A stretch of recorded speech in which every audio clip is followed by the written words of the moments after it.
C'est face au constat de la précarité visible et palpable, en perpétuelle évolution, comparable à la période précambienne, malgré le vent de la libération du Gabon le 30 août 2023, que le leader d'opinion, défenseur des droits humains et journaliste engagé, Wilfried Kombe Ndjengi, a initié la grève de la faim le 14 avril 2026 pour interpeller les autorités de la 5e République d'avoir un regard particulier au département de Logolo. Wilfried Kombe Ndjengi, initiateur du mouvement de la grève de la faim. Nous avons tenu à nous lever à la suite d'un constat fait. Notre département de Logolo souffre de tous les maux. Et pourtant, Logolo est situé dans le Gabon, quasiment exclu de toutes les décisions qui sont prises en faveur, qui concourent au développement des localités, à l'épanouissement des populations. Parce que à Mimongo, je vous dis, ce n'est un secret pour personne, rendez-vous-y, mais il n'y a presque rien. En termes d'infrastructures routières, en termes d'infrastructures scolaires, en termes d'infrastructures médicales. Le lycée d'ailleurs, à la moindre pluie s'inonde.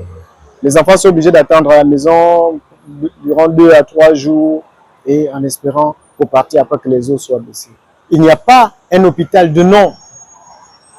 Cet hôpital manque même de plateaux pour accoucher. On ne trouve que des paracétamol. Il n'y a pas de pharmacie. Il n'y a pas d'éclairage public.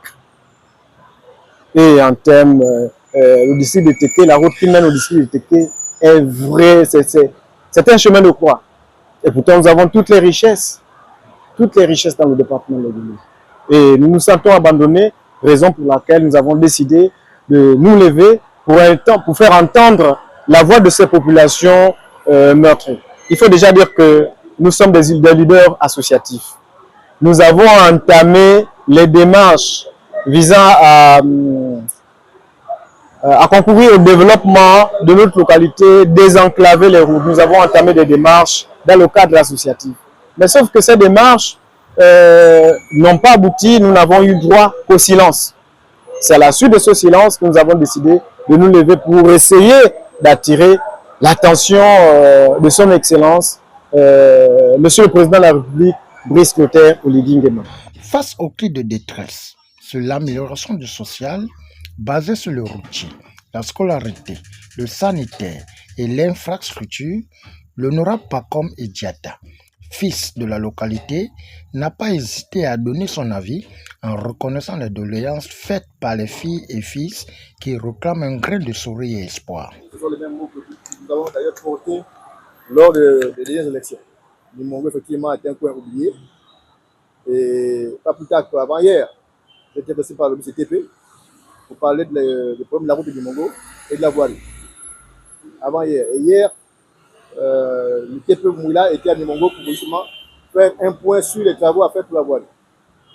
Donc, c'est vous dire que on essaie de travailler peut-être chacun de son côté, mais partant des mots qui minent notre village, qui sont réels, parce qu'il ne faut pas se le cacher. Hein.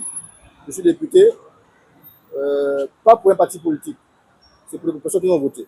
Si elles souffrent, c'est que nous également souffrons.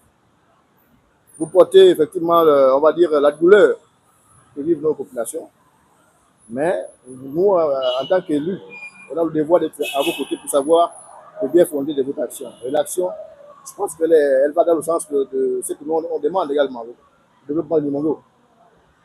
Il y a les routes, il y a les hôpitaux, même les emplois.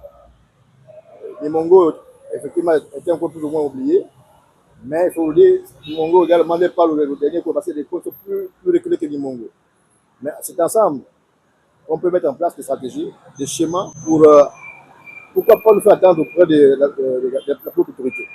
Notons que la détermination est visible et palpable au regard du soutien et le regard des curieux de passage à la place de l'indépendance. Au finish, la présence de l'honorable n'est pas politique, mais juste un soutien moral en tant que fils de Mimongo.